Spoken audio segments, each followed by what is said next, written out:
The year is 1995, and the humid Georgia air sticks to my skin as I step out of the social worker's car and onto the manicured lawn of a house so big it might as well be a mansion. Bakersville isn't like the crowded group homes I've been shuffled between. It's quiet here, the kind of quiet that makes my ears ring. The social worker, Mrs. Green, squeezes my shoulder like she's trying to press courage into me, but my hands won't stop shaking. David and Linda Carter stand on the porch, smiling.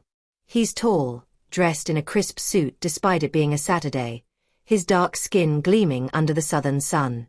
She's softer, wrapped in a floral dress, her eyes warm but searching, like she's trying to memorize me before I even speak. They don't have children of their own, Mrs. Green told me. They chose me.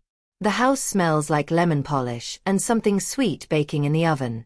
My room is bigger than any I've ever had, a real bed with a quilt, shelves waiting to be filled, a window that overlooks a sprawling oak tree. It's too much. I keep waiting for the catch, for someone to yank it all away and laugh at me for believing it could be mine. David shows me around like I'm a guest of honor, not some charity case. The library with its leather-bound books, the kitchen where Linda lets me lick cake batter from the spoon, the backyard with a swing set that creaks in the breeze. "This is your home now," he says, and the words settle heavy in my chest. I want to believe him. But at night, when the house is dark, I lie awake staring at the ceiling.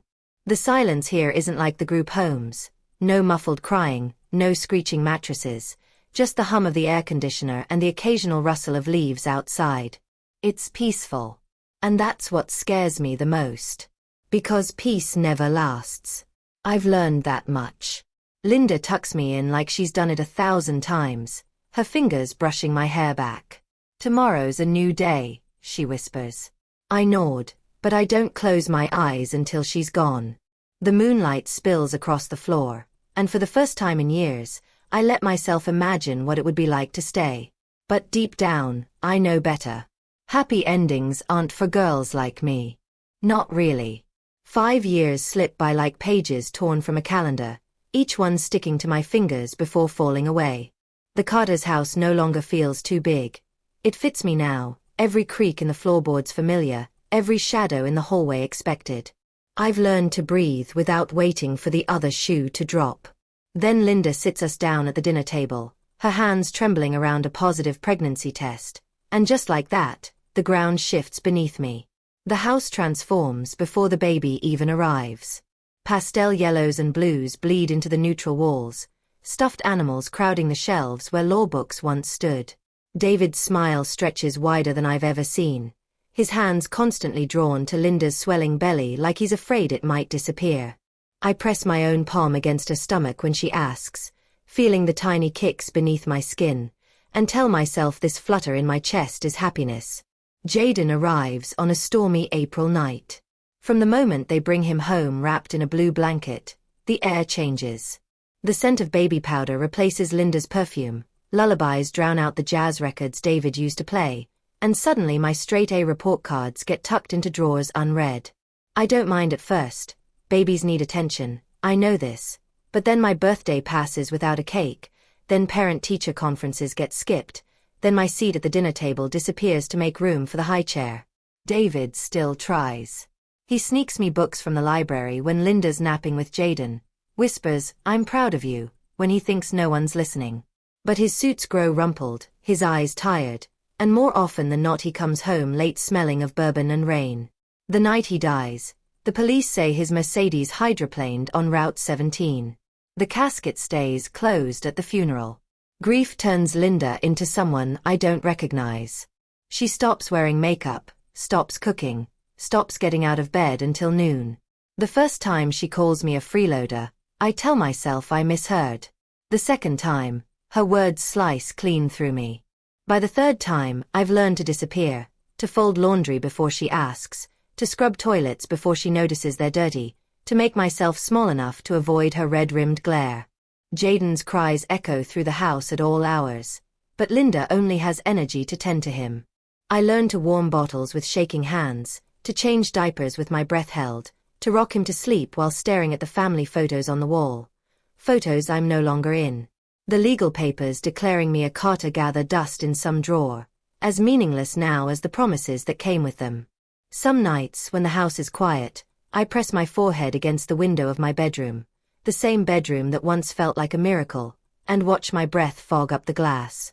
The reflection staring back at me has David's careful posture, Linda's old sweater draped over narrow shoulders, and eyes that have learned the hardest truth of all: love isn't permanent. It's conditional. And I've just failed the conditions.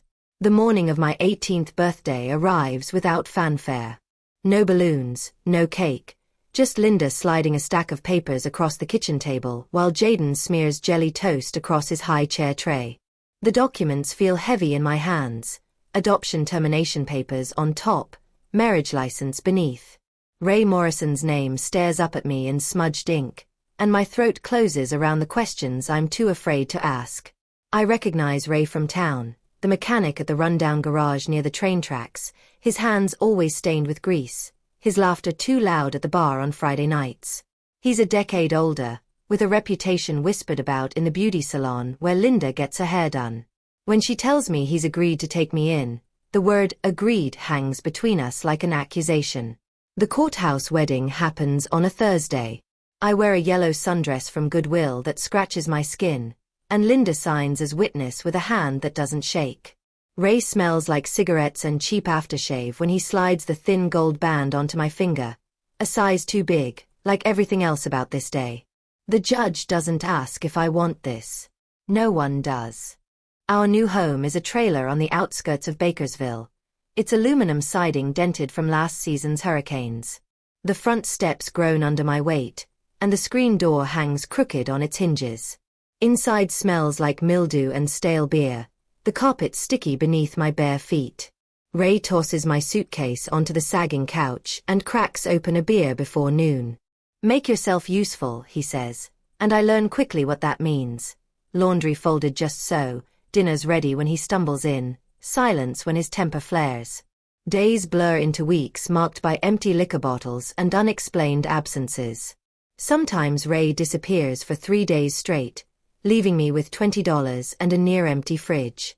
Other nights he comes home reeking of perfume that isn't mine, his hands rough when he pushes me aside. I learn to sleep with one eye open, to hide cash in the toe of an old sneaker, to time my showers for when the water heater might still be warm. The discovery happens on a sweltering August afternoon while sorting through Ray's laundry. A wad of $100 bills falls from the pocket of his work jeans, followed by a bank statement with more zeros than I've ever seen attached to his name. The papers tremble in my hands: 2 separate accounts, recent large deposits, a safety deposit box receipt from a bank 3 towns over. This isn't the struggling mechanic's life he's shown me. This is something else entirely. I carefully replace everything exactly as I found it, my mind racing. The money changes nothing and everything all at once. It means Ray's poverty is a choice. It means my suffering is deliberate. And most terrifying of all, it means I might not be as trapped as he wants me to believe. That night, as Ray snores on the couch with a bottle dangling from his fingers, I stare at the water-stained ceiling and count the ways this could end. The envelope of cash hidden beneath the floorboard under my side of the bed feels like both a lifeline and a death sentence. I don't know what game Ray is playing, but I know this: I may have been forced into this marriage, but I won't be forced into defeat. Not again.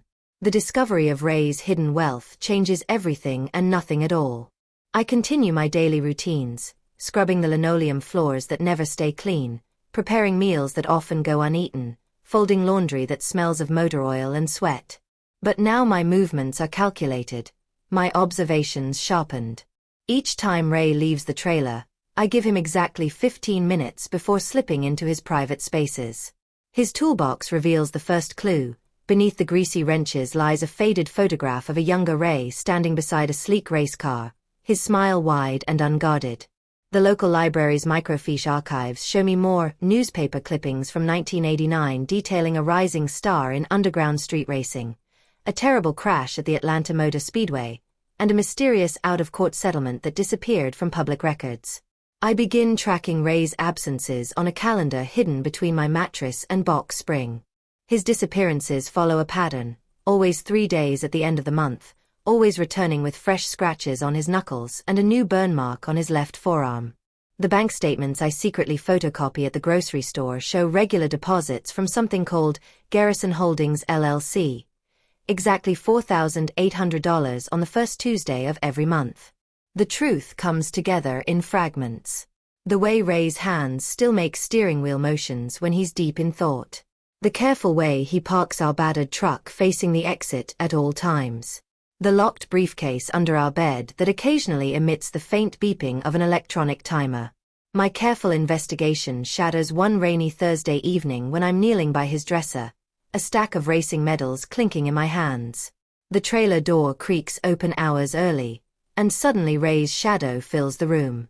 Time stretches as I wait for the explosion, for the backhand across my face that I've come to expect when I step out of line. But Ray just sighs, the sound weary rather than angry. He sinks onto the edge of the bed and runs a grease-stained hand over his face. For the first time, I notice the network of scars peeking out from beneath his shirt collar, the way his right knee refuses to fully straighten. Guess the jig is up, he says, but there's no malice in it, just exhaustion. What follows isn't an apology but a confession. The racing career cut short by a rigged competition. The settlement money that brought more trouble than relief. The ex-wife who cleaned out their accounts after his accident. The family members who still circle like vultures whenever they suspect he has a dime to his name. I needed to know, he tells me, his eyes meeting mine for what feels like the first time since our sham wedding. If you were like all the others. The unspoken question hangs between us, whether I'll run now that I know the truth, whether I'll use this information as leverage or as a weapon. Outside, the rain continues its steady rhythm against our flimsy roof. Somewhere beneath my feet, in the hollow space between floorboards, rests the emergency cash stash I've been slowly accumulating. Ray's gaze drifts to that exact spot, and I realize with a jolt that he's known about that too. Known and allowed it. The man sitting before me isn't the monster Linda married me off to. He's something more complicated, a wounded animal who built his own cage, a man who tested me because the world taught him to expect betrayal. As the neon light from the nearby gas station flickers across his tired face, I feel the careful walls around my heart begin to crack. For the first time since coming to this rusted trailer, I see a possible future taking shape. Not one of escape, but perhaps understanding. The money changes everything. But it's the scars, both visible and hidden, that change us. The transformation happens gradually, then all at once. Ray's hidden money emerges from safety deposit boxes and offshore accounts, flowing into a modest but well-built house on the outskirts of town. The scent of fresh paint and new wood replaces the mildew and despair of the trailer. For the first time in years, I sleep through the night without jumping at every creak of unstable flooring. Ray spends his days restoring vintage cars in a proper garage now, his hands still stained with grease but his shoulders no longer hunched in perpetual defense. Sometimes I catch him watching me as I arrange our new dishes in cherrywood cabinets, his expression unreadable. There are no grand declarations between us, just quiet acts of rebuilding trust, an extra key left on the counter, a joint bank account with both our names, the way he now tells me when he'll be working late. The idea to visit Linda comes to me while polishing the mahogany dining table Ray insisted we buy. My fingers trace the smooth grain as memories surface, Linda's dismissive glances across her own expensive table, the way she'd casually mention how much my upkeep cost them. The anger I expect to feel remains dormant, replaced by something colder and more deliberate. We pull up to the Carter house in Ray's restored 1970 Chevelle, the engines purr announcing our arrival before we even park. The once manicured lawn shows patches of brown, the porch swing hangs by one chain, and the curtains in Jaden's old room remain drawn. Time hasn't been kind to this place. Linda answers the door in a faded house dress, her once impeccable curls now streaked with gray and pulled into a haphazard bun. Her eyes flick from my designer shoes to the diamond studs in my ears before settling on my face with a mixture of shock and something uncomfortably close to hunger. Ray follows me inside without being invited, his presence a silent bulwark at my back. The house smells of stale coffee and loneliness. Faded photos still line the walls, though I notice several have been rearranged to minimize my presence in the family timeline. When Ray places the envelope on the coffee table, thick with enough cash to ensure Linda's comfort but not enough to encourage further contact, her hands twitch toward it before she catches herself. The excuses begin immediately, tumbling from her lips in practiced waves. The bills piling up, Jaden's college expenses, how hard it's been since David died. I let her speak until she runs out of breath, until the silence stretches thin enough for her to finally meet my eyes. In that moment, I see the calculation behind her tears, the same measuring look she used to give me when deciding how much affection to dispense. The words leave my lips calmly, each syllable carefully weighed. You sold me for less than this. My gesture encompasses both the money and the thriving woman I've become despite her. That makes us even. Linda's face crumples, but not from remorse, from the realization that her leverage has evaporated. The maternal mask slips entirely when she hisses about ungrateful children and wasted sacrifices. Ray's hand finds the small of my back, warm and steady, as we turn to leave. Walking away from that house feels nothing like I imagined. There's no cathartic explosion, no satisfying moment of vengeance. Just the quiet understanding that some broken things can't be fixed, and that healing begins when we stop picking at the wound. The car door closes with a solid thunk, sealing us away from ghosts of the past. As Ray turns the key in the ignition, I catch one last glimpse of Linda through the window, already counting the money, already rewriting history in her mind. The sight stirs nothing in me anymore. We drive toward home in comfortable silence, past the city limits where the road stretches wide and open. The future unfurls before us, bright and uncharted, and for the first time since childhood, I don't brace for the other shoe to drop. It's already fallen, and I've survived the impact. Time moves differently when you're no longer waiting for disaster. The months slip by in a rhythm of oil changes and engine repairs, the sweet scent of gasoline and fresh coffee permeating our auto shop. What began as Ray's modest garage has blossomed into Morrison and Carter Auto Restoration, the letters on our sign gleaming under the Georgia sun. I learned to distinguish carburetors from camshafts, to negotiate with part suppliers, to spot potential in rusted-out chassis that others would scrap. The shop becomes a sanctuary of sorts. Our mechanics, two ex-cons Ray insists on giving second chances, treat me with gruff respect. Local car enthusiasts start bringing their classics for our signature touch. The money is good, but it's the satisfaction of rebuilding something from ruins that feeds my soul in ways I never expected. Ray and I settle into an easy partnership that surprises us both. The man who once hid his wealth now trusts me with the books, with decisions, with the fragile parts of himself he'd long since buried. We don't talk much about feelings, we're both too bruised for that, but I see it in the way he leaves the light on when I'm working late, in the thermos of coffee always waiting on my desk, in the gentle pressure of his hand on mine when the memories get too heavy. Years pass like well-tuned engines, smooth, powerful, humming with purpose. My tailored suits and sleek ponytail bear no resemblance to the timid girl Linda once dismissed.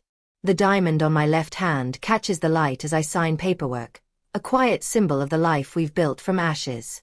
The encounter happens in the frozen foods aisle of Piggly Wiggly on an ordinary Tuesday. I'm debating between ice cream flavors for Ray's birthday when I feel the weight of someone's gaze. Linda stands 6 feet away, her cart holding generic cereal and discount meat, her once proud posture now slightly stooped. The years have etched deep lines around her mouth, and her eyes, those calculating eyes that used to strip me bare, now look tired. Our gazes lock for one suspended moment. I see the recognition flash across her face, followed by something that might be regret or just indigestion. Her lips part as if to speak, but no words come. The fluorescent lights buzz overhead, casting unflattering shadows on her Walmart sneakers and thinning hair. I turn back to the freezer case, selecting mint chocolate chip, Ray's favorite, and walk past her without breaking stride. The air smells faintly of disinfectant and nostalgia, but the old ache doesn't surface. Somewhere along the way, without even noticing, I've stopped carrying that particular weight. Outside, the summer heat wraps around me like a familiar embrace. My phone buzzes with a text from Ray, Need more spark plugs? Followed by 3 heart emojis he'd never admit to sending. The engine of my Lexus purrs to life, the leather seats warm from the sun. As I pull out of the parking lot, I catch one last glimpse of Linda through the store window. She's still standing there, frozen between the frozen peas and a lifetime of poor choices. The rearview mirror shows only open road ahead, stretching wide and endless toward home. The past can keep its ghosts. I'm too busy building the future. The morning sun filters through the plantation shutters of our bedroom, painting warm stripes across the California King mattress. Ray's side is already empty. He's been up since 5, tinkering with that '68 Mustang we're restoring for a client. I stretch slowly, savoring the quiet moment before the day begins, my fingers brushing against the stack of design magazines on my nightstand. The glossy cover features our latest project, a cherry red '57 Bel Air we brought back from the dead, photographed in front of our now famous garage. Downstairs, the scent of freshly brewed coffee mixes with the faint tang of motor oil that never quite washes out of Ray's skin. He's left my favorite mug steaming on the counter next to a grease-stained note. Parts run. Back by lunch. Don't work too hard. The domesticity of it still surprises me sometimes. How easily we've settled into this ordinary happiness after starting in such extraordinary pain. The shop hums with activity when I arrive mid-morning.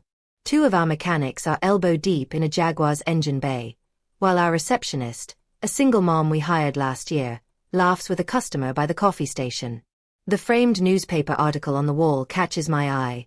From trailer park to triumph, local auto shop makes good. And for once, the memories don't sting. They're just part of the story now, like rust spots sanded away before the new paint goes on. My phone buzzes with a calendar alert. Jaden, 3 p.m. My half-brother's college graduation photo smiles up at me from the screen. His eyes so much like David's it still hurts sometimes. We've been slowly rebuilding what Linda tried to break. Tentative texts at first, then awkward coffee meetings, now regular check-ins. He's applying to law schools, wants to follow in our father's footsteps. The word "our" sits differently in my mind these days. I'm reviewing invoices when the delivery arrives, a heavy box from Bakersville Memorial Hospital. Inside, carefully wrapped in tissue paper, is the quilt Linda made during her brief stint in the oncology ward last year. The accompanying note from the social worker explains they found my contact information among her things. There's no personal message, just the impersonal facts. Deceased, no next of kin, cremation already handled per instructions. The quilt smells faintly of lavender and hospital antiseptic. I spread it across my office couch, tracing the uneven stitches with my fingertips. Some squares are perfectly measured, others wildly off-kilter, the work of someone whose hands wouldn't always obey. The fabric is soft from years of use, the edges frayed but the colors still stubbornly bright. Outside my window, Ray pulls up in the tow truck, waving at me through the glass. The afternoon sun gilds the rows of restored classics in our lot, turning windshields into mirrors reflecting the cloudless sky. Somewhere in this town, a judge is finalizing the adoption papers for the 16-year-old foster kid who's been apprenticing with us, the one with sharp eyes and quicker hands who reminds us both of younger versions of ourselves. I fold the quilt carefully and tuck it into the bottom drawer of my desk. Not forgotten, but no longer a weight. The past has settled where it belongs, informing but no longer defining. When I step outside to greet Ray, the Georgia heat wraps around me like a well-worn jacket, familiar and comforting. The garage radio plays an old blues song as we walk hand in hand toward the office, the melody mingling with the sounds of engines coming back to life. Happiness looks different than I imagined it would. Not a destination reached, but a road constantly unfolding beneath our wheels. And for the first time in my life, I'm not afraid of the miles ahead.